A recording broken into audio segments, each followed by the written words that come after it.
Ceará. É uma enorme honra apresentar a Cláudia. Eu vou tentar fazer uma introdução mais sucinta que eu puder, mas ela é uma pessoa que trabalha bastante, acho que pela mini biografia que eu vou fazer sobre ela aqui vai dar para ter uma noção. A Cláudia ela tem mestrado pela UFRJ e doutorado pela Universidade de Grenoble. Ela também tem pós-doutorado em Riad, Sophia Antipolis e pela Simon Fraser University. Quase tudo que vocês puderem imaginar de atividade científica aqui no Brasil, a Cláudia já se envolveu. Então, ela já foi diretora científica da FUNCAP, que é a Fundação de Amparo à Pesquisa lá do Estado do Ceará. Ela já atuou na Sociedade Brasileira de Computação, dentro dessa comissão especial de algoritmos de combinatória e otimização. Ela também já atuou, ela foi a coordenadora, né, da comissão especial, ela já atuou na CAPES, na avaliação de programa de pós-graduação. Atualmente, ela está também no CNPq, no Comitê de Assessoramento de Ciência da Computação. E ela foi uma das... Eu mencionei o Lagos ainda agora, ela foi uma das organizadoras do primeiro Lagos, né? E atualmente ela também faz parte da diretoria da Sociedade Brasileira do Progresso da Ciência, do Comitê de Direitos Humanos da Universidade Federal do Ceará. Ela é conselheira do Museu Ceará da Ciência, também da Universidade Federal do Ceará. E, como pesquisadora, ela é bolsista de produtividade do CNPq. E possui várias orientações e publicações, principalmente nas áreas de grafos perfeitos e coloração, e hoje, não coincidentemente, ela vai falar para a gente um pouco sobre coloração. Bom, além de todas as competências técnicas, um excelente ser humano, um exemplo, acho que para todos nós aqui. Vai ser um prazer ouvir a Cláudia falar agora para a gente sobre colorações em grafos. Obrigado, Cláudia, por aceitar o nosso convite. Puxa, obrigada, Vinícius. Muito obrigada, muito gentil. Suas palavras são muito gentis. Eu gostaria de agradecer a todos pela presença, né? Eu sei que esses momentos que vivemos não são difíceis, aliás, não são fáceis, são difíceis. E dedicar um pouco desse tempo, né, precioso para escutar essa palestra, muito obrigada. E, na verdade, eu me senti muito honrada com o convite de Vinícius e Guilherme, né, de abrir essa rodada de seminários que eu espero que se estenda para além dos tempos do corona, né? Muito obrigada pela oportunidade, espero que intertê-los aí. Não vai ser uma live assim, tipo show baiano e tal, mas vai talvez distraí-los aí espero distraí-los durante os próximos 40 minutos. Claro que é a gente que agradece, Cláudio. Muito obrigado por aceitar dar esse primeiro dos seminários. Obrigada, Guilherme. Então, o título do seminário, esse seminário ele foi dado pela primeira vez, na verdade essa vai ser a segunda vez, na Escola de Teoria da Computação do Nordeste, né, que foi organizada pelo Roberto ano passado, a primeira escola, e agora esse ano a gente até conseguiu financiamento para organizar em Quixadá, aqui na Federal do Quixadá, no campus avançado da UFC, mas que a gente vai adiar, né, por motivos óbvios, mas teremos a edição da segunda escola esse ano. E o título original era esse, era Algoritmos Exatos e Heurísticas de Colorações de Grafos, mas aí eu acrescentei, fazendo uma paródia com o amor nos tempos do cólera, né, para esse título, a combinatória nos tempos do corona, que poderia até ser o título dessa série de seminários. Deixo aí a sugestão para os organizadores. Então, a gente vai falar sobre coloração de vértices, né? Então, só relembrando a vocês, rapidamente, o que é uma coloração. É a atribuição de cores aos vértices do grafo, de forma que vértices adjacentes possuam cores distintas. Aqui a gente vê o grafo de raios, com 4 cores, uma coloração própria, como a gente diz. E a gente está interessado em descobrir qual é o número cromático de um grafo qualquer, onde o número cromático é o menor número de cores com as quais é possível colorir um grafo dessa forma, em que vértices adjacentes possuam cores distintas. E, no caso desse grafo, a gente pode fazer isso com 3 cores. O número cromático desse grafo é exatamente igual a 3.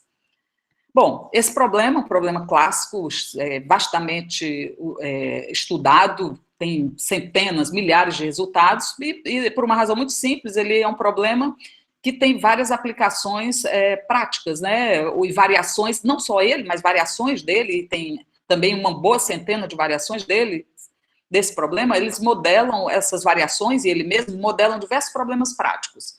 Então, ele é um problema que suscita grande interesse, né? Eu não coloquei aqui da transparência, mas também ele é um problema que suscita grande interesse só do ponto de vista teórico mesmo, porque é possível estudar estruturalmente o grafo só focado nesse problema de coloração de vértices. E como acontece na nossa área, isso também não é novidade para a gente não existe até hoje, né, não conhecemos até hoje um algoritmo polinomial para determinar esse número cromático do grafo. Na verdade, esse problema é NP difícil, na verdade, é pior do que isso, como vocês podem ver aí nesse resultado, mesmo para grafos livres de triângulo, ou seja, que a gente sabe que são grafos com a clique tamanho máximo 2, né, esse problema permanece muito difícil, e esse problema é pior do que isso, inaproximável.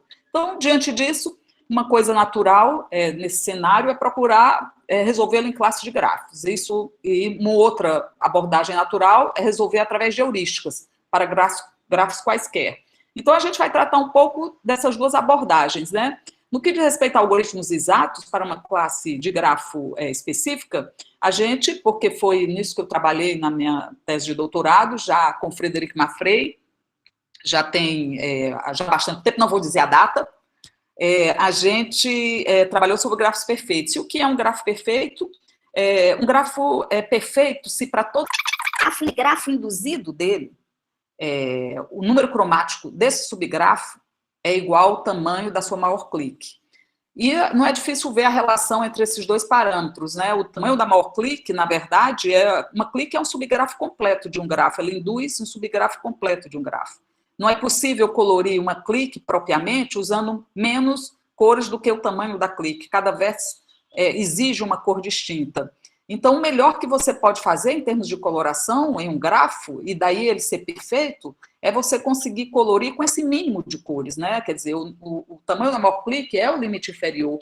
E aí, se você consegue colorir com aquele número de cores, o grafo, vamos dizer, é perfeito. E se isso vale para o grafo e para todo subgrafo induzido dele, melhor ainda, essa é a definição de grafos perfeitos. Eles foram introduzidos pelo Berge nos anos 60, e aí depois passou, o Berge nessa ocasião fez conjecturas, fez duas conjecturas, uma foi provada pelo Lováis, e depois uma outra que ficou conhecida como conjectura forte, veio ser provada em 2000, nos anos 2000, no início dos anos 2000, o artigo é de 2006, como vocês estão vendo, mas Celina e eu vimos a demonstração em 2002, na verdade, 2000 e 2002, nós vimos a demonstração desse teorema. Ele foi provado pela Maria, né, Chudnovsky, o Roberto Seymour e o Thomas, essa conjectura forte de Berge, que dizia que um grafo é perfeito somente se ele não contém ciclos ímpares, nem complementos de ciclos ímpares. Isso, se vocês desenharem e tiverem com papel e caneta aí, se você nunca tiver visto um grafo perfeito, desenhe um C5, um grafo com 5 vértices, você vai ver que o tamanho da maior clique dele é 2, mas eu vou precisar de 3 cores para colorir. Então, ele é um grafo minimal com essa propriedade, né? Os ciclos ímpares são minimais com essa propriedade.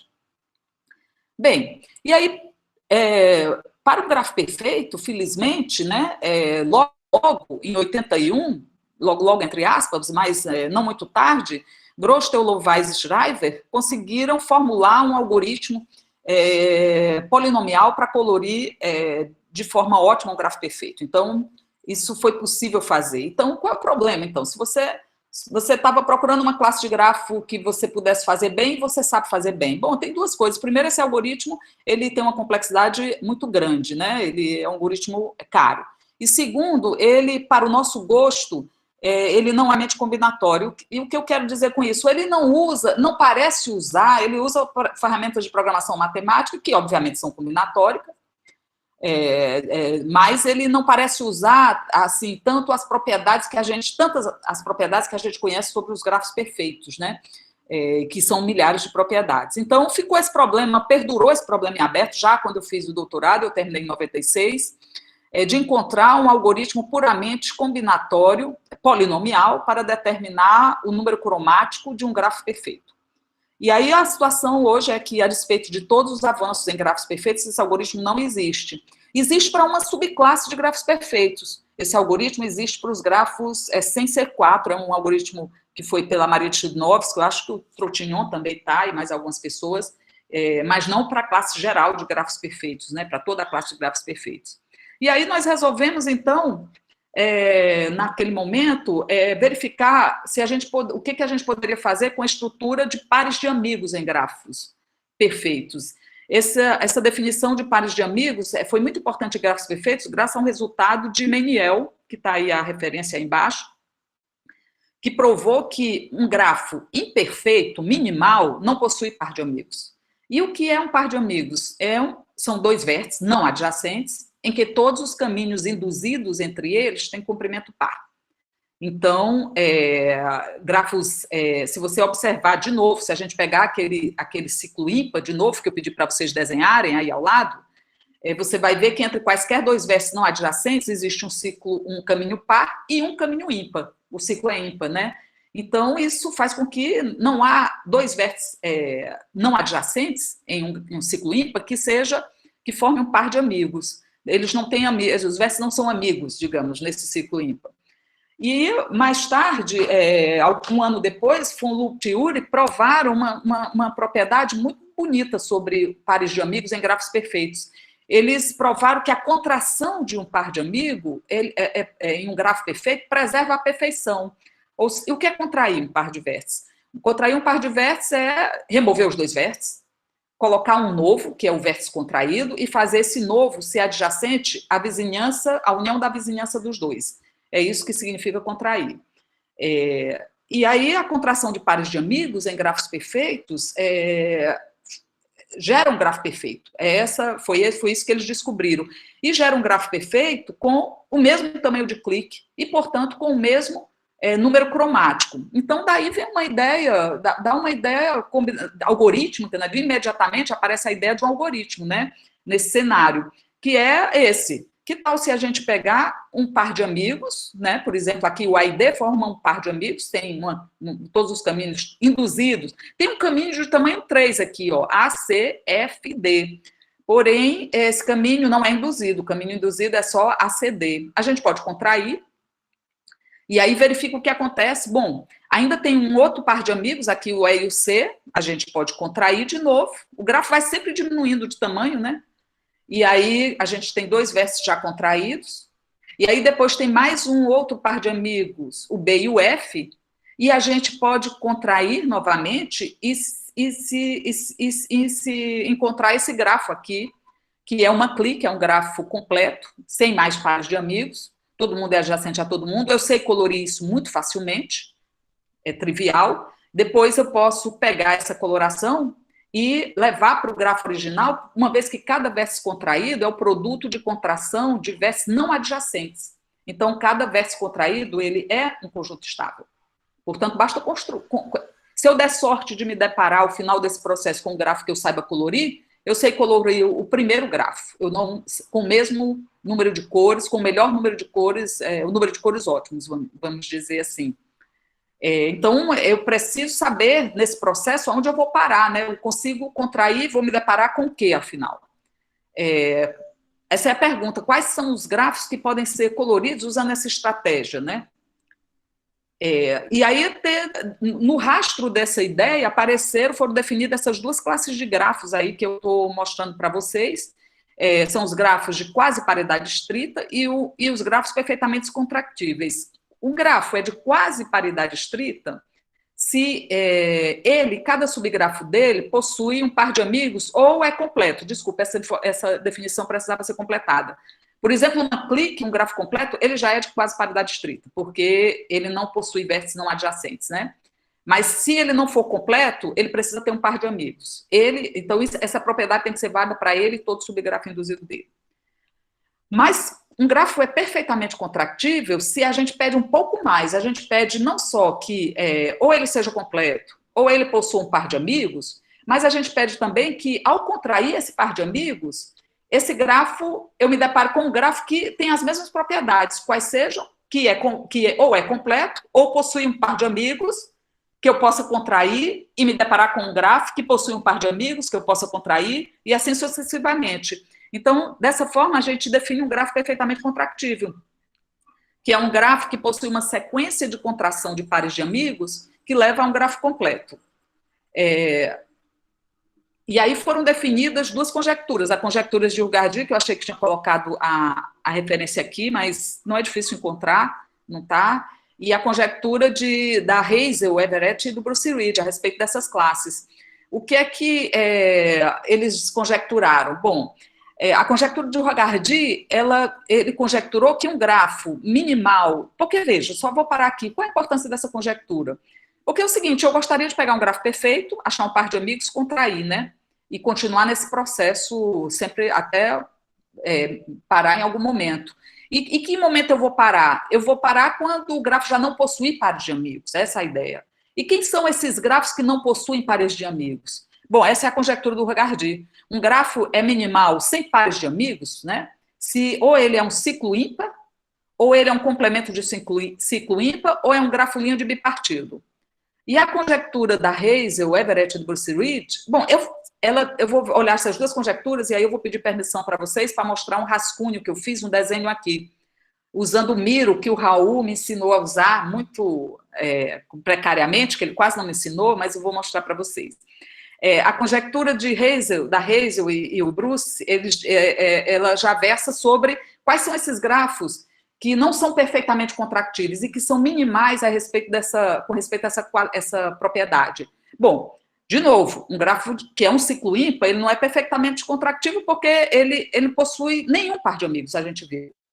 O complemento de um ciclo qualquer, na verdade, nem par nem ímpar, desculpa aqui a formulação da conjectura, eu deveria ter corrigido, ele também não possui pares de amigos. E um prisma ímpar também não possui qualquer par de amigos. E esses seriam os únicos grafos minimais com essa propriedade de não ser perfeitamente contractíveis, ou seja...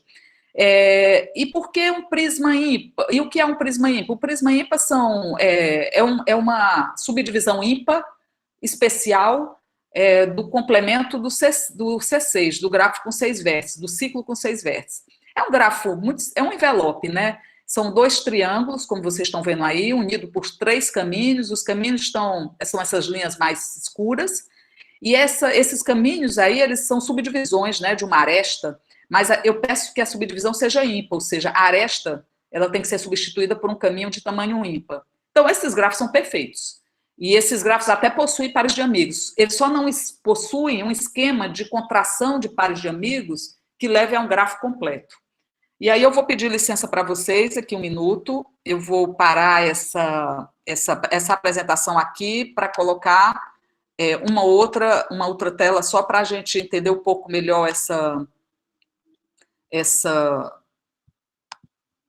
Deixa eu apresentar outra vez, só que eu vou apresentar essa outra tela, espero que funcione.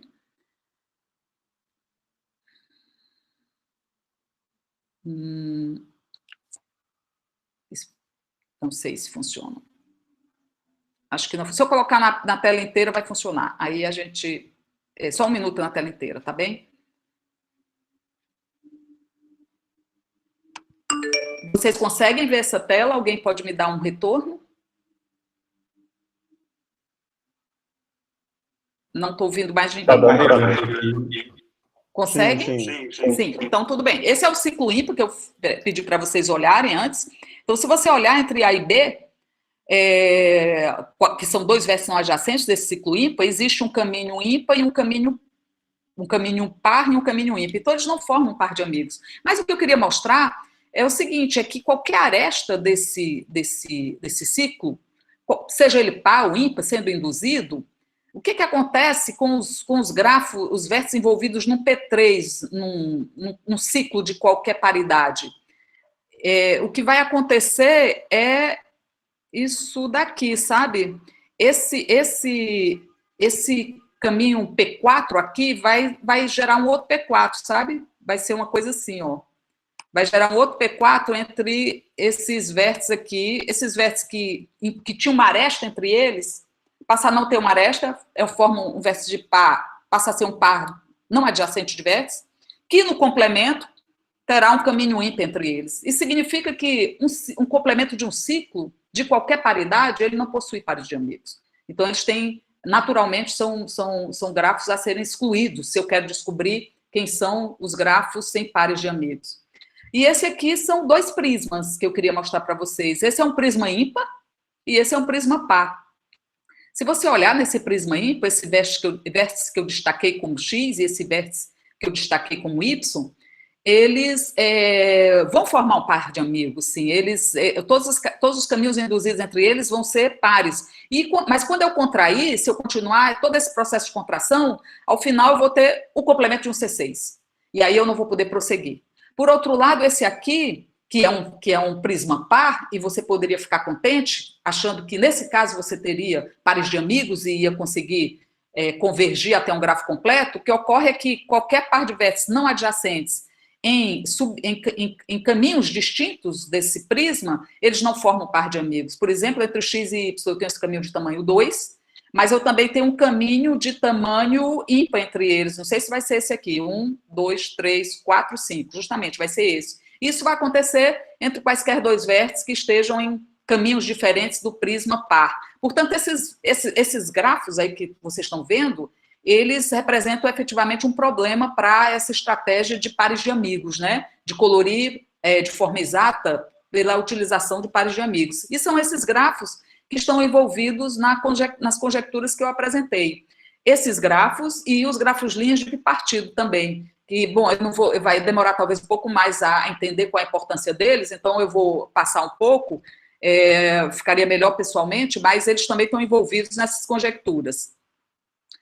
A despeito dessa dificuldade, viu? Estou voltando aqui, então, para a nossa apresentação de tela cheia, tá bem? Desculpa, vou colocar em tela cheia para facilitar aí para vocês.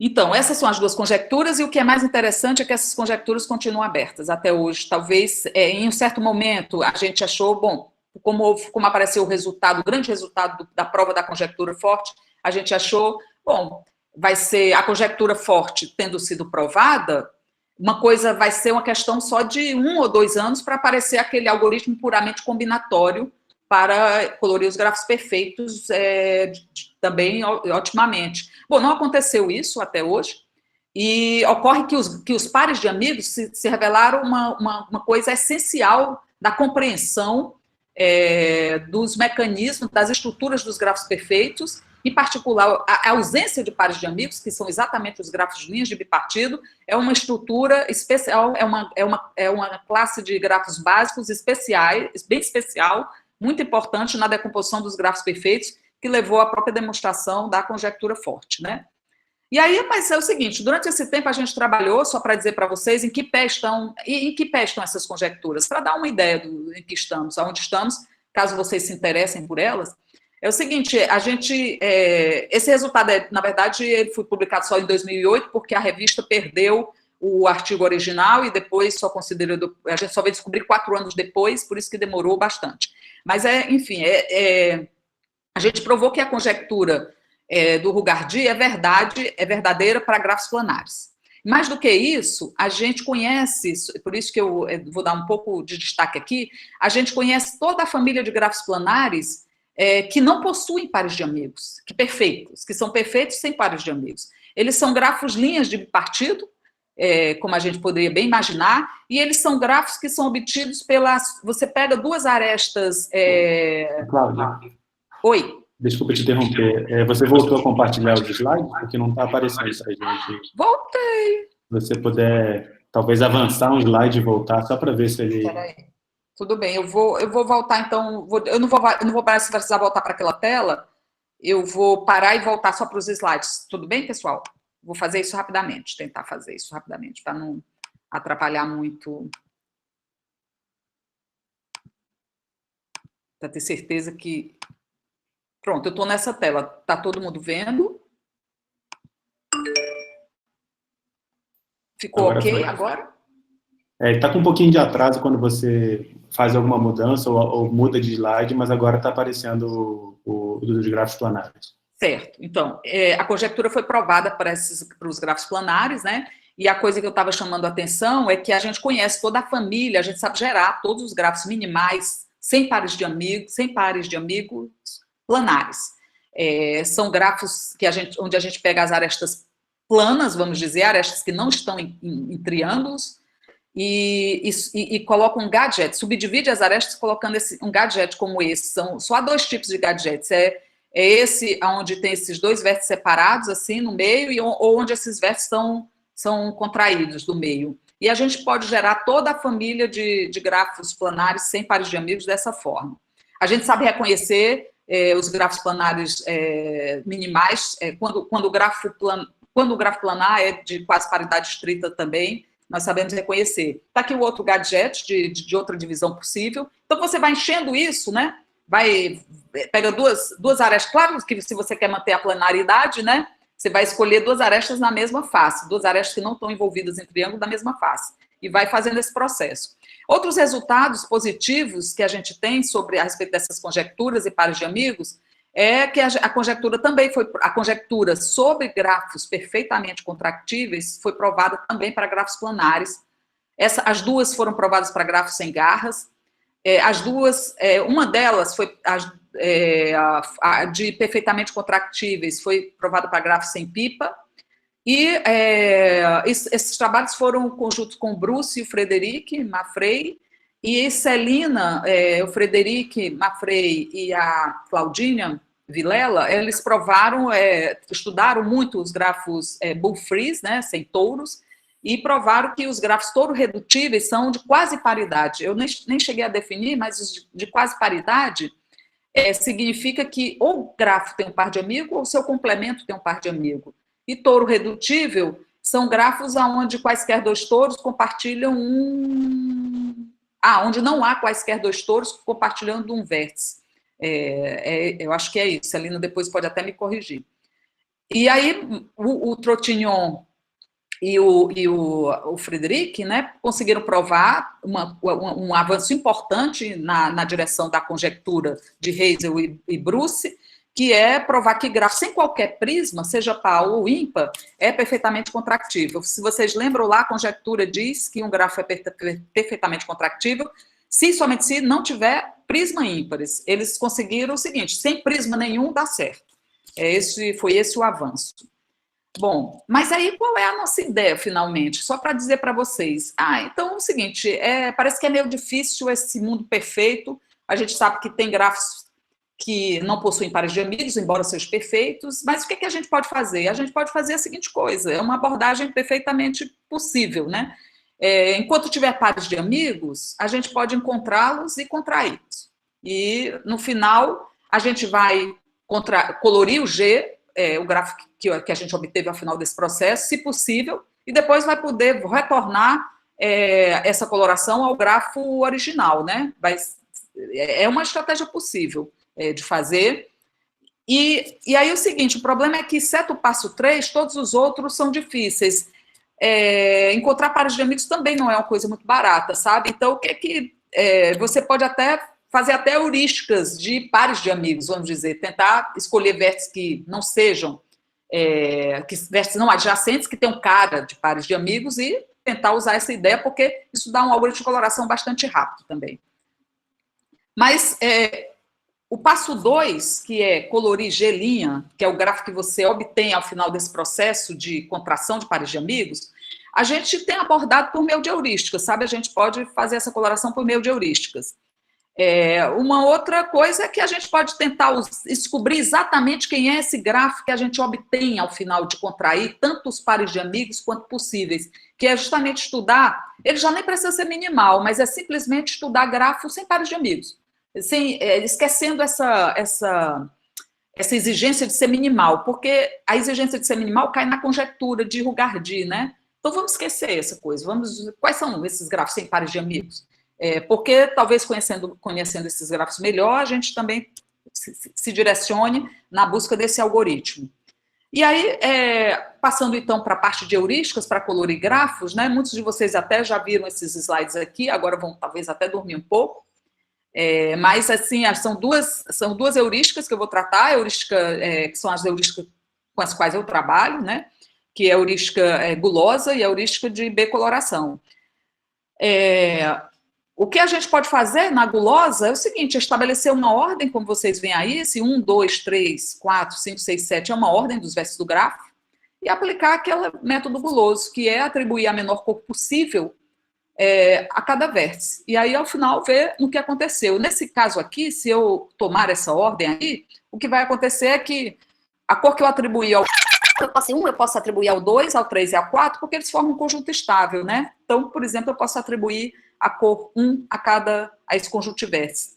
Em seguida, como eu vou olhar o vértice 5, a cor 1 vai ficar proibida para ele, e aí o vértice 6, a cor 1 também vai ser proibida para ele, e aí agora, quando eu for olhar o vértice 7, a cor 1 e 2 vai estar proibida para ele, eu vou ser obrigada a colocar uma cor 3, e isso vai acontecer que quando eu for olhar o vértice 8, vai provocar que eu seja obrigada a colocar uma cor diferente, uma cor 4 para ele. Então, você vê que uma árvore que é trivial a coloração, né, com pouquíssimas arestas, n-1 arestas, eu vou usar 4 cores. A gente sabe que é um grafo, pode ser colorido com 2 cores, é um grafo perfeito, a mal cliquet, é um grafo bipartido.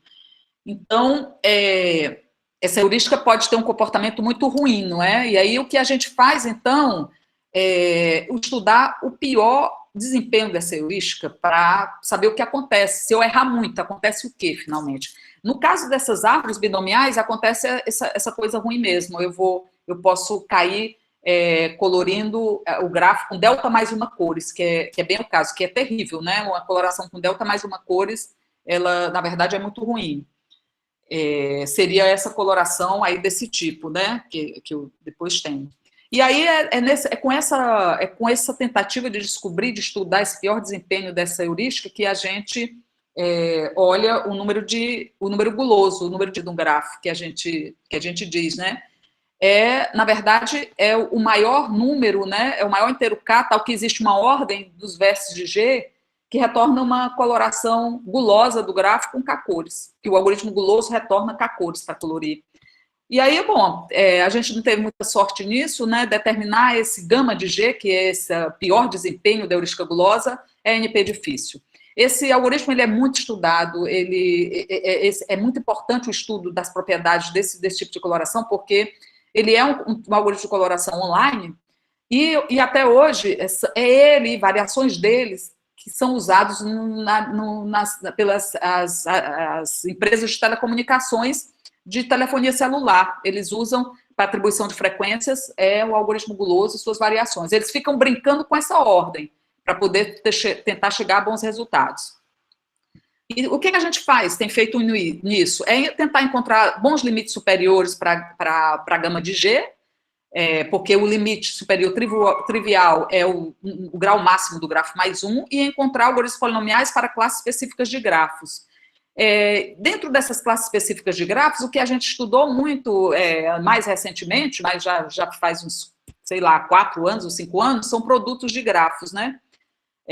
No caso de limites superiores. E aí a gente estudou 4 produtos de grafos. O primeiro, que é o G entre colchetes aí, é o produto exográfico. Eu vou mostrar umas figurinhas deles, que fica melhor entender. Esse cruzado aí é o produto forte, esse com quadradinho aí é o produto cartesiano, que é muito conhecido, né? E esse quadradinho com uma cruz dentro, uma X dentro, esse aqui é o forte, né?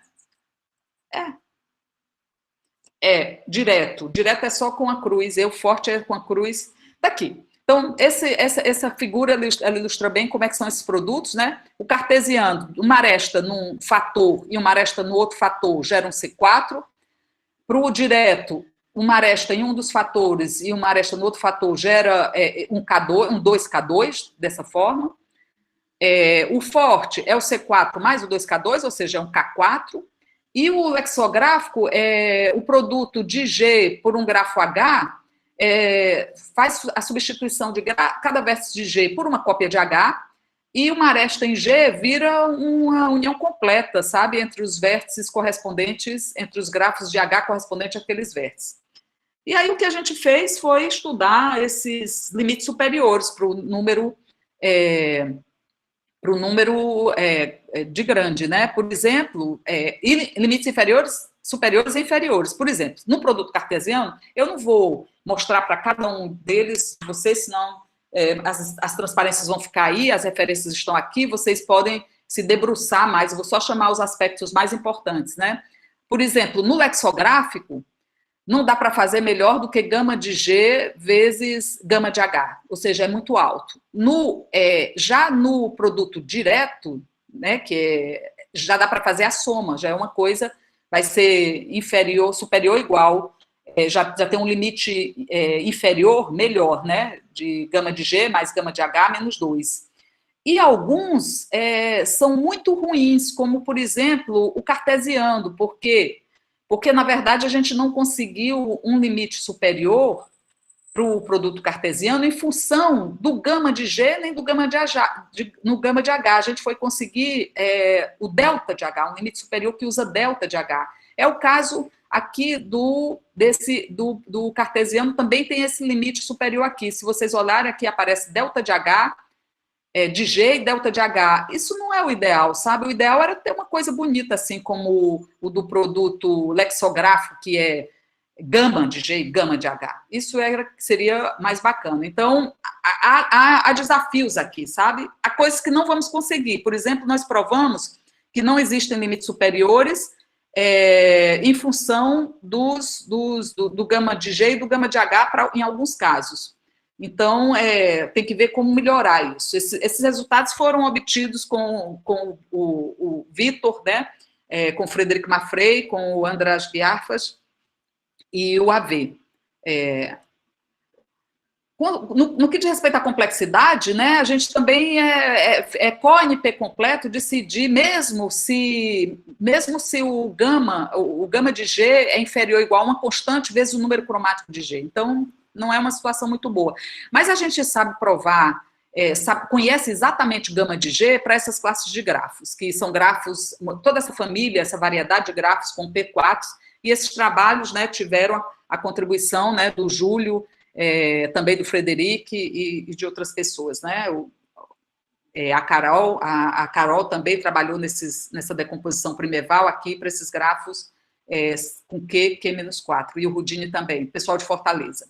Agora, passando para a heurística B, não sei como é que está meu tempo aqui, acho que talvez dê para falar sobre a heurística B, é uma outra heurística.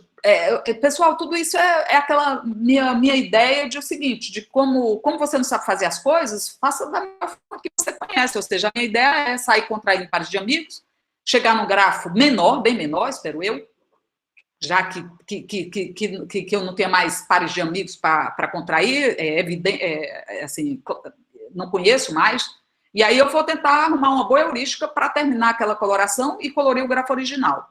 A coisa dos pares de amigos só vai me fazer diminuir o tamanho do problema sem me afastar do número cromático do grafo original, é essa a ideia. E aí, a heurística B seria essa. No caso, a heurística B é diferente da heurística gulosa. Na heurística gulosa, eu parto de um grafo não colorido e vou colorir. A heurística B, eu parto de uma coloração e tento melhorar.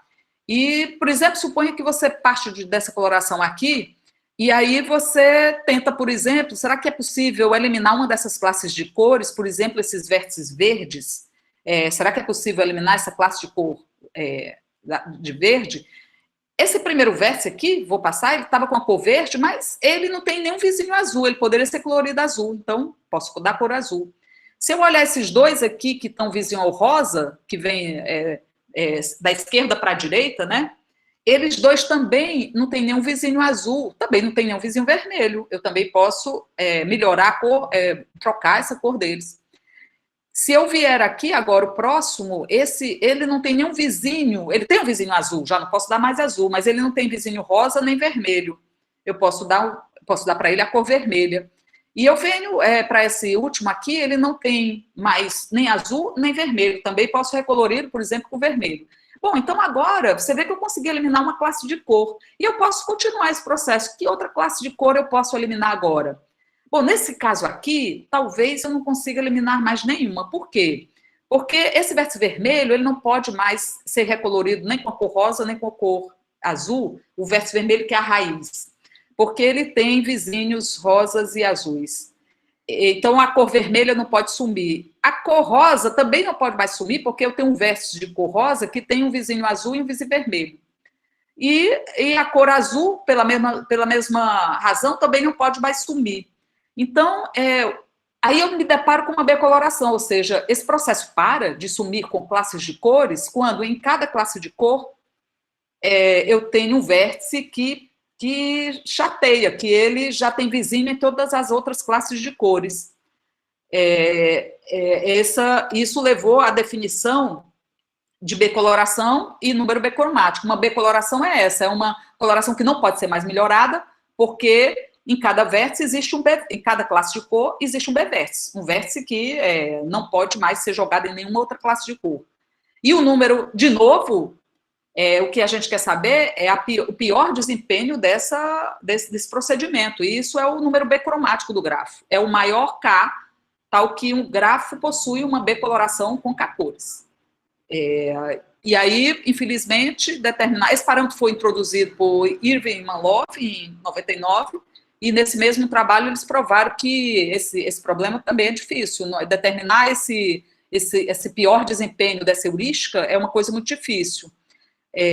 Então, a gente tem uma heurística, mas a gente não ficou difícil determinar o pior desempenho dela. De novo, a gente se interessa a saber quais são os limites superiores. Então, limites inferiores, essa é sempre uma pergunta que a gente tenta responder, né, para qualquer parâmetro. E aí, no caso do número becromático, um bom limite superior é o M-grau do grafo, sabe? O que é o M-grau de um grafo? Se você olhar, o que me faz parar a heurística de becoloração? É a existência de um vértice chato em cada classe de cor. E o que é esse vértice chato? Ele tem um vizinho em cada outra classe de cor. Portanto, se eu tenho K classes de cores, eu tenho um vértice que tem K-1 vizinhos, pelo menos. Então, esse é exatamente a definição de M-grau de um grafo. É o maior inteiro K, tal que o grafo possui K vértices, com grau pelo menos K-1. Então, como uma becoloração, existem esses K vértices com esse grau pelo menos K-1, esse é um parâmetro, é um limite superior natural para o número becromático. E aí, o que as pessoas tentaram fazer foi o seguinte: foi estudar depois quando é que eu chego lá? Quais são as classes de grafos que estão ali no limite superior? Bom, no trabalho seminal, né, do Irving e do Manlove, eles provaram que as árvores estavam lá. Toda árvore tem número becromático, ou M de G, ou M de G-1, toda árvore G. E aí a gente, com o Vitor, Ana Shirley e o Frederic, nós provamos que os cactos também têm essa característica. Uma série de grafos, sabe, foi sendo provado que eles estavam ali, tem como limite superior, aliás, tem um número becromático, ou o limite superior, ou o limite superior -1. Em particular, os grafos com cintura alta também, né? O Vitor, Ana Shirley e um aluno deles provou que um grafo com cintura pelo menos 7, eles provaram nesse trabalho, o número becromático dele também está lá, ou está na cintura, ou está no limite superior, é o limite superior -1, ou M de G, ou M de G-1. Esses resultados, em geral, tem um algoritmo associado, sabe, para determinar esse número becromático, e é um algoritmo polinomial. Bom, eu acho talvez que não dê mais para falar nessa coisa de B-continuidade, vou passar só muito rapidamente. Então, é o seguinte: suponha que... Qual é o melhor dos mundos, então, que a gente poderia ter? É o seguinte, suponha que eu consiga partir de uma coloração qualquer, que não é B-coloração, e vá conseguindo melhorar essa B-coloração passo a passo. De K eu consigo uma becoloração K-1, de K-1 uma becoloração de K-2. E como é que você vai fazer isso?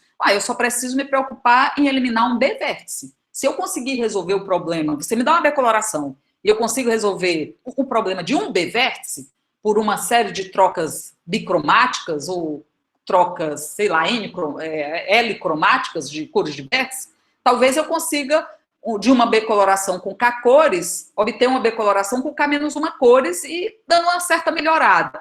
E aí, dentro dessa ideia, surgiu a ideia de estudar a B-continuidade, né? O que é a B-continuidade? É saber se, para todo valor K, entre o número cromático do grafo e o número B cromático do grafo, existe uma B coloração com aquele número de cores K, porque isso seria uma coisa interessante da gente trabalhar, né? Ocorre que não é verdade, todo contínuo esse resultado, né? E, na verdade, pior do que isso, decidir se um grafo é B contínuo ou é NP completo. Aí a gente fez o quê? Diante disso, a gente tentou estudar mais uma vez quais são os grafos B contínuos, né? E aí tem um bando de resultados, né? Tem resultados que foram obtidos aqui, tem resultado até da Flávia, que não sei se ainda está assistindo o seminário, mas ela Frederico Maffrey, e provaram para uma classe dos P4 Tide, na verdade, provaram para o P4 Espaço e depois para o P4 Tide, que é uma superclasse, que esses grafos, eles são bem contínuos, né, e é até polinomial, sabe? Decidir quais deles, quer dizer, é polinomial porque essas classes são, né, de grafos bem contínuos, ou seja, os grafos cordais, os cactos, os hipercubos, né, para N diferente de 3, todas essas classes de grafos que estão aqui, pessoal, são classes de grafos que são B contínuas, e esses são os autores desses resultados. Bom, e aí depois a gente percebeu que também essa coisa de B-continuidade também está relacionada à cintura do grafo. E aí a gente provou com a Ana Shirley, que para grafos com cintura grande, esses grafos são B-contínuos. Depois esse valor até já foi melhorado pela Ana Shirley, não sei se sozinho ou com outras pessoas, mas já foi melhorado. E aí a gente passou a se preocupar se há outras propriedades estruturais relacionadas com a B-continuidade, mas além da cintura, mas isso é um estudo ainda também em andamento. Só para dar uma informação para vocês a respeito do que a gente sabe de B-continuidade e produtos de grafos, que é falso para produto cartesiano, a gente pode ter dois grafos que são B-contínuos, mas que o produto deles não é B-contínuo, né? Que é falso para produto direto, ou seja, eu posso ter dois grafos que são B-contínuos, quando eu faço produto direto, eu obtenho um grafo que não é B-contínuo. Está em aberto para produto lexicográfico, mas a gente tem trabalhado bastante sobre isso e os resultados parciais, e está em aberto também para produto forte. Esses são os resultados que eu tenho para falar de B-continuidade e produtos de grafos. E aí, vou aproveitar aqui, já encerrando e fazendo um momento merchandise, né? Vocês sabem, eu sempre faço isso. O primeiro, mas até vou saltar porque o Vinícius já fez, é o encontro de teoria da computação. Aqui a gente está na nossa comunidade, eu posso reforçar essa ideia com vocês. A gente só existe na área de computação se a gente se apresenta na Sociedade Brasileira da Computação, na Sociedade Brasileira de Computação. Então, eu sei que muitos de nós têm um pé muito forte na matemática, tem um pé muito forte no departamento de matemática aplicada, mas é o seguinte, nos comitês de computação, nos comitês tanto da CAPES, do CNPq, que nós pedimos nossas bolsas, que nós pedimos para organizar eventos, que nós pedimos nossos projetos. Então, é importantíssimo para a nossa área que nós participemos Opa, acabou aqui. Que nós participemos da nossa comunidade, e a nossa comunidade é a Sociedade Brasileira de Computação. O ETC é um evento satélite do nosso grande congresso, né, de ciência da computação. A submissão de resumos foi prorrogada até o dia 7 de maio. Os anais do CSBC, apesar do evento ter sido adiado para o final do ano, os anais vão ser publicados na época do congresso, na época original, vamos dizer, do congresso. Então, a gente já vai contar com produção desse ano. Seria muito bom que a gente contasse com uma grande submissão desse evento. E o outro momento merchandise que eu vou fazer, até para mim demorou, é a Marcha pela Ciência, agora do dia 7 de maio. Daqui a 7 dias, pessoal, a SBPC, vai estar organizando uma grande marcha pela ciência. O nome dela é Pacto pela Vida, porque por motivos óbvios, né?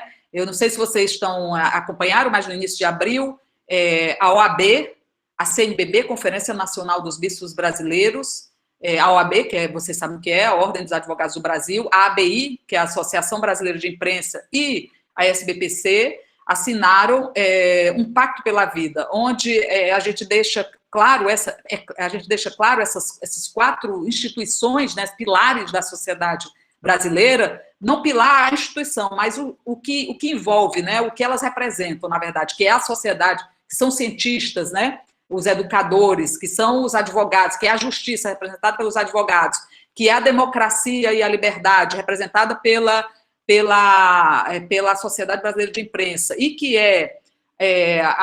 como é que se diz, a vida mesmo, amor, a humanidade, os valores humanitários representados pela Conferência Nacional dos Bispos.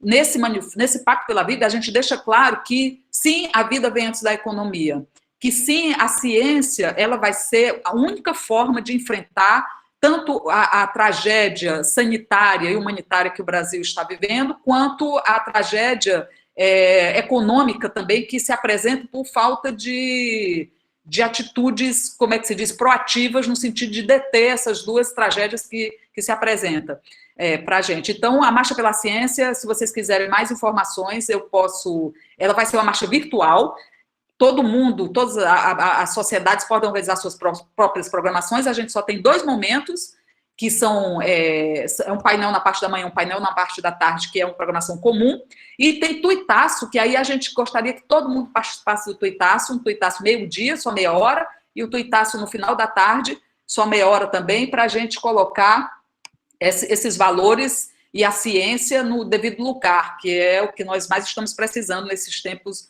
de obscurantismo que vivemos hoje. Eu agradeço demais, desculpa se me estendi. Obrigado, Cláudia. No espírito das tentativas e erros, eu vou sugerir todo mundo a desmutar o microfone e aplaudir quem puder e quiser, claro, para agradecer a Cláudia.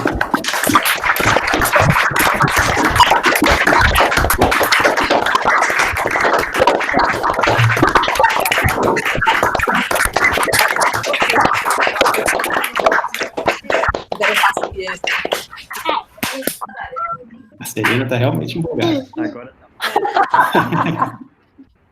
Agora a gente passa para a fase de perguntas, então quem quiser fazer perguntas pode usar o microfone ou pode usar o chat. Se por acaso tiver alguma confusão, eu tento organizar por aqui, mas sintam-se à vontade para quaisquer perguntas. A Celina já está com o dedo levantado, ele vai lá também. Mas eu espero a minha vez. Eu espero a minha... Sula, você quer fazer pergunta? Ai, adorei ver Sula. Vinícius, você fala a minha vez. Eu espero a minha vez. É sua vez, vai lá. Ah, ok, então.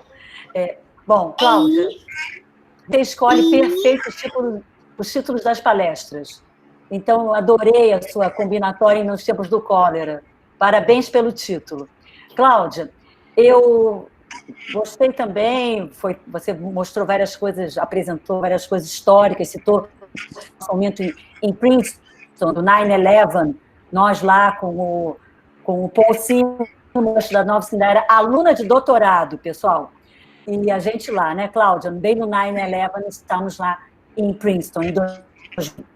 E aí você mencionou sobre os problemas, né? Eles apresentaram a primeira vez a conjectura, a prova da conjectura, depois eles apresentaram mesmo em Palo Alto, aí Sula estava lá, e eu não fui, porque eu fiquei traumatizada depois do 9/11, né, Sula? Mas Sula pode contar melhor depois na Califórnia, né, Sula? Foi em 2002. Mas voltando, eram 3 problemas para chegar, então... A minha pergunta, na verdade, é um comentário, porque eu fiquei impressionada com isso. Tinha a conjectura, mencionou 2001. Depois veio o algoritmo de reconhecimento, e é incrível que tenha ficado até hoje essa questão da coloração, não é? Você mencionou esse artigo também de Chudanovsky, com o Friedrich Maffei, talvez foi um dos dele, né, que foi publicado ano passado. Agora, o que eu fiquei impressionada, Cláudia, é que o ano passado, no Euro de 2019, eu não estava lá, não sei se Guilherme Mota estava lá, que eu sei que ele vai muito ao Eurocombi, que o Paul Simon, no ano passado, ele falou que ele tinha, enfim, a prova para detecção de odd hole. Por quê? Na conjectura forte, era odd hole ou odd hole no complemento. Então, quando eles tiveram reconhecimento, era odd hole ou no complemento. Mas aí o Seymour, o ano passado, 2019, ele fez, agora, no início de 2020, Journal of ACN, e saiu, então, um artigo de 15 páginas sobre isso. Então, eu não sei, porque eu acho que isso é grande notícia também na nossa área, não é, Cláudia? Não sei se você... sim, Celina, não estava sabendo. Que bom, obrigada pela informação, não estava sabendo. Quem me trouxe, porque eu não fui ao Eurocombi, eu nunca fui ao Eurocombi, mas quem foi um aluno que foi, talvez então o Guilherme possa falar melhor que eu, se Guilherme estava lá. Guilherme, eu sei que vai muito lá. Então, eu faltei ano passado. Não sei se nos 118 presentes alguém estava no Eurocombi que possa dar, então, mas eu soube e tem publicado no Journal of ACM desse ano, tem publicado o algoritmo polinomial para você testar.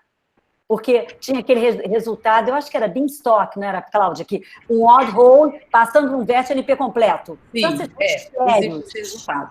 Uhum. Mistérios, passando por um vértice NP completo. Aí não, só testado do hole, Algoritmo Danovsky, outros. Era essa a parte que eu queria fazer, Cláudia, te agradecer pela combinatória nos tempos do cólera. Obrigada, Cláudia. Um comentário complementar. Eu não verifiquei os artigos, mas no archive tem 3 artigos do Paul Seymour com Maria Chesnovsky, Alex Scott e Sophie Sperkel, falando sobre detecção de short odd hole, long odd hole e odd hole. Então, não só parece que teve progresso nessa direção de encontrar, como você também pode encontrar acima de um certo comprimento ou abaixo de um certo comprimento. Não sei se tem alguém na audiência que está mais familiarizado com esse resultado. A Ana mandou uma referência desses artigos. Ah, tá. No chat? Uhum. Ah, sim. Obrigada. Mais alguma pergunta? Comentário? O Leilton. E o Leilton vai perguntar coisa de aproximativo, de... Ai, meu Deus, lá vem, Leilton. Diz. Pode usar. O que você preferir, pode usar o mic ou não. Estão me ouvindo? Estamos sim. Tá, então uma pergunta mais básica. Na hora que você falou encontrar par de amigo é difícil, no sentido NP é difícil. Então, existe, eu acho que depois do resultado, existe uma maneira, era difícil, mas existe uma maneira meio estúpida de encontrar hoje, que é você, então, quer dizer, hoje, se você pega um gráfico que é perfeito, se eu estou querendo encontrar um par de amigos no gráfico perfeito, certo? Uhum. Se eu pego um gráfico que é perfeito e tem 2 vértices não adjacentes, eu posso colocar uma aresta entre eles e testar se o grafo... se eles forem um par de amigos, o grafo acho que vai passar... se eles não forem um par de amigos, vai ter um caminho induzido ímpar entre eles, né? Uhum. E com aquela aresta vai se tornar um ciclo par. Eu não acho que a gente continua não sabendo encontrar bem pares de amigos em grafos perfeitos, não. Acho que que você tem 2 vértices, eu não sei se dado 2 vértices, eu sei se eles são pares de amigos. Você já não. Em algumas classes de grafos dá para saber, sabe, bem rapidamente se são pares de amigos ou não. Por exemplo, os grafos fracamente triangulados, eles estão à distância 2, tem pares de amigos à distância 2. Então você consegue fazer isso. Mas em algumas classes de grafos, eu acho que não é fácil, não, encontrar par de amigos, não. Isso, então a ideia é que, mesmo em grafo perfeito, NP é difícil, ou a gente não sabe? Não sabe. Tá. É porque eu acho que, mesmo que a gente soubesse detectar, a gente teria que detectar a ordem correta desses pares, é isso? Mas aí, Leilton, sabe o que eu acho? Nessa ideia de que a gente tá diante de um problema muito difícil, o que eu penso é que a gente, assim como a gente tem heurísticas, né, para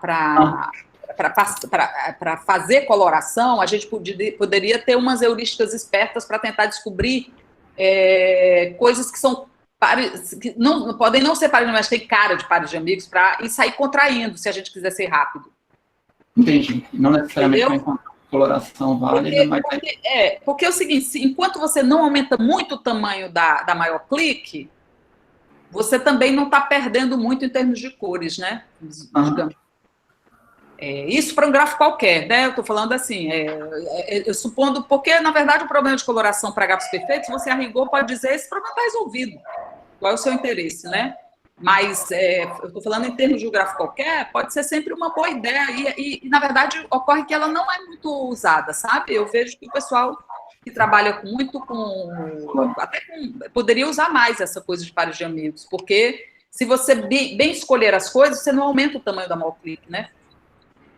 Não entendi. Acho que era isso. Só uma informação complementar. Em geral, detectar, dado um gráfico, se ele tem um par de amigos, é difícil para gráficos gerais, né? Para algumas classes é polinomial, né? A Rodine, junto com a Cláudia, tem um resultado para gráficos planários, por exemplo, que para essa classe de gráficos aí fica polinomial. Aí a pergunta aberta seria para perfeito, a pergunta central. Sim. Eu acho que era isso. Obrigado, Cláudia. Obrigada, Leilton. Espero que esteja tudo bem aí em Campinas. Sei que os dias estão lindos aí, ouvi falar. Ah, tá. Eu estou aqui na janela só olhando. Mais alguma pergunta ou comentário? Seja via microfone ou chat. Se não, então acho que a gente pode concluir, agradecer novamente a Cláudia. Então, vou tentar aplaudir coletivamente de novo aqui.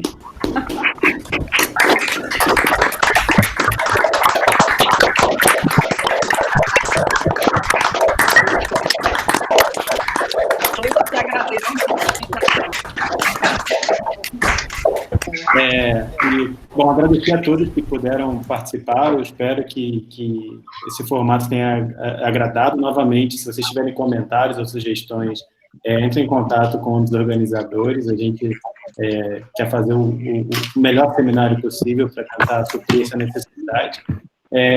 A gente viu que tem gente participando de Barcelona, tem gente participando da Noruega, tem gente participando da Argentina, além de várias regiões e estados do Brasil. Da França também, né? E a gente vai encerrar a gravação agora, mas a sala vai continuar funcionando por um tempo, então se alguém quiser aproveitar o chat para trocar alguma ideia sobre alguma coisa relacionada à apresentação ou sobre algum tema que seja relativo ao seminário, fiquem à vontade. Obrigado a todos. Valeu, pessoal. Muito obrigado a todo mundo que participou. Desculpa. Eu ia dizer, Guilherme, da gente bater palmas para vocês, que eu achei uma excelente iniciativa, todo mundo gostou. Exato. Obrigada, Ana. Realmente, tem razão. Muito bom.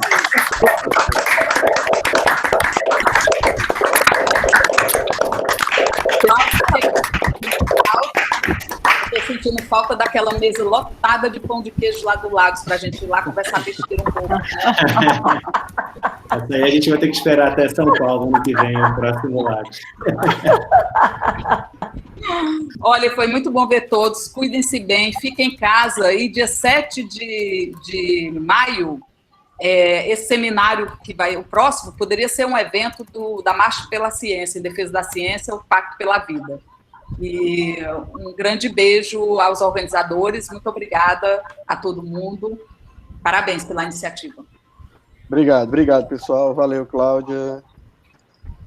E não se esqueçam do questionário com o nosso censo, para a gente conhecer melhor. Sim, manda aí de novo, Guilherme. Vou mandar de novo. Espera aí. Manda aqui, porque... Tá, é rapidinho, 20 segundos você preenche. É só para a gente conseguir... Acho que isso pode até ajudar a gente a integrar mais a área no nosso país. Acho que vai ser legal. Guilherme, só para uma questão de estatística, chegou a 145 pessoas na sala, tá? Então, depois fazer um check-up, ver quantos preencheram, né? É bom ver isso. Beleza. É na proporção, legal. Bom, vou interromper a gravação, pessoal. Tchau, pessoal. Um grande beijo. Todo mundo. Beijo, obrigada. Beijo.